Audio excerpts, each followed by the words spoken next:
Okay, now we've got the formal introduction out of the way, now we're going to start breaking the car down and looking at some of the details of it, starting out under the hood. Pretty amazing job, very clean, but like I said, words won't really do it justice. We're going to go and take a look. Okay, so now we're going to take a look at the meat to nuts of this car. We're going to look under the hood, we're going to look at the interior, check out the trunk, all the stuff that's done on this car, so you can get a close-up look of all the stuff that's been done on this wonderful car. Alright, so we've got 440, right? Yep. Yep. Is it a six-pack motor or a 4-barrel? No, actually it's a 4-barrel. The Daytonas only came with two options. They came with the Hemi or the 440. There was no. The Superbirds had the 6-pack, but the Daytonas did not. Okay. So yeah, it's not the matching motor for it, but ironically it is a motor that is out of a 69 Charger RT, which is what these cars were. So, and it's date code correct for the car. Perfect. Well, let's have us a look. Yep. This is just the one weird design. It's like, where do you set these after you pop it? So I put them in there.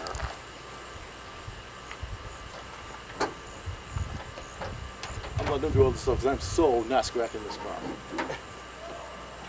And again, no latch or anything. You just had to reach under and grab the hook. Well, there you go.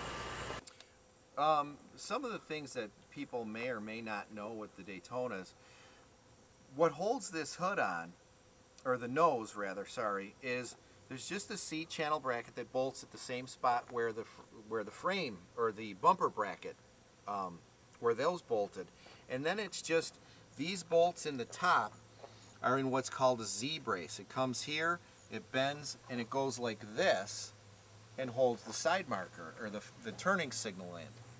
All right, there's no bolts on the top of it, so the only thing that there's no bolts on the side, so the only thing that holds this hood on the top is this latch tray, these bolts right here, and some bolts on the bottom.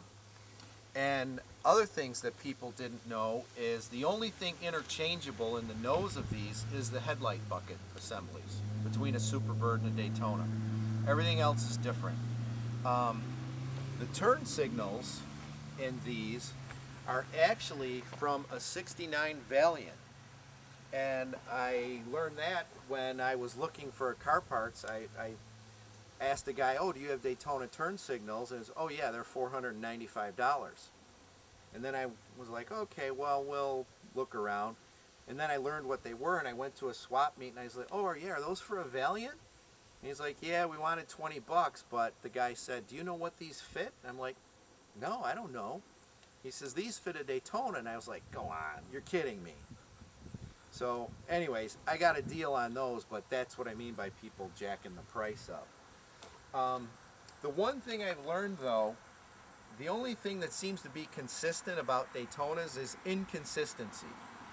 You know, I've done a lot of research on a guy, his name is Gene Lewis. He has one of the highest scoring Daytona cars at the Mopar Nationals. And every hook I've seen has had a curve to it. And then I looked at another guy that had an original Survivor Daytona, and his was straight. Some people had the rubber seals in, some people didn't. Some Daytonas didn't have the rubber seals. So it's just, there's a lot of inconsistency. But, you know, these are supposed to be painted, and there's paint on the front of the threads, not afterward, not on the back of the threads. Because basically these cars were a Charger that was done at the factory. And over in the corner at Creative Industries, they had the nose, the fenders, the hood, and they were all in primer. And they bolted them on the car, threw a blanket over the engine, and then painted it. So if I really want to take this up a notch, I would put overspray on the washer bottle. I'd put it on the hoses for the squirts. I could put some overspray on the wiper motor, on all this. But you know, I've seen where the emission sticker has overspray on it, but I think it would look horrible. But you know, it depends on what correctness you want.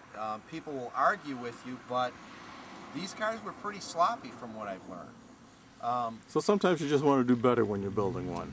Well, yeah, you know, but what would happen is if I put that overspray, people would be at a car show going, oh, look at that crappy job those graveyard cars guys did.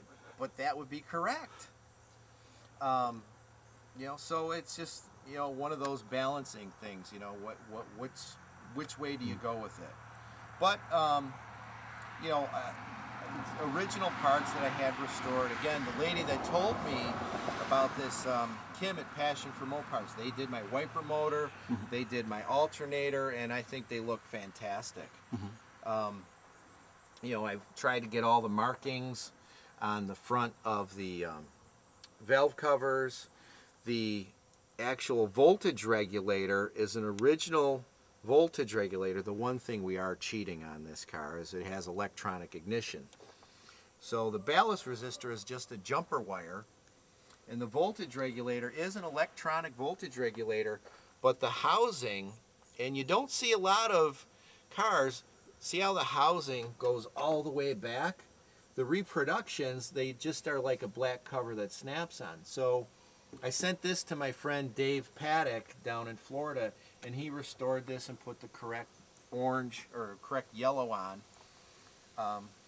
You know, so that was restored. See, you even have the battery. Yep. That is Yep. the This same was from design. Antique Auto Battery, and it looks great with the car. You know, I want, again, that was another thing that I know stands out at car shows. So, you know, we got an original style looking battery.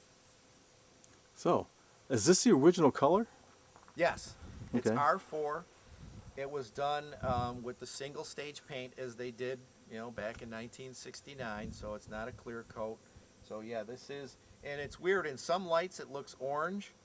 I think it looks reddish orange today. But when you compare it to some of the newer cars that are really red, then it makes it look orange. But this was actually one of the brighter reds. There was R4, R6, and I can't remember. I think an R2 maybe, or R3, yeah, whatever. But yeah, this was one of the brighter reds that there was.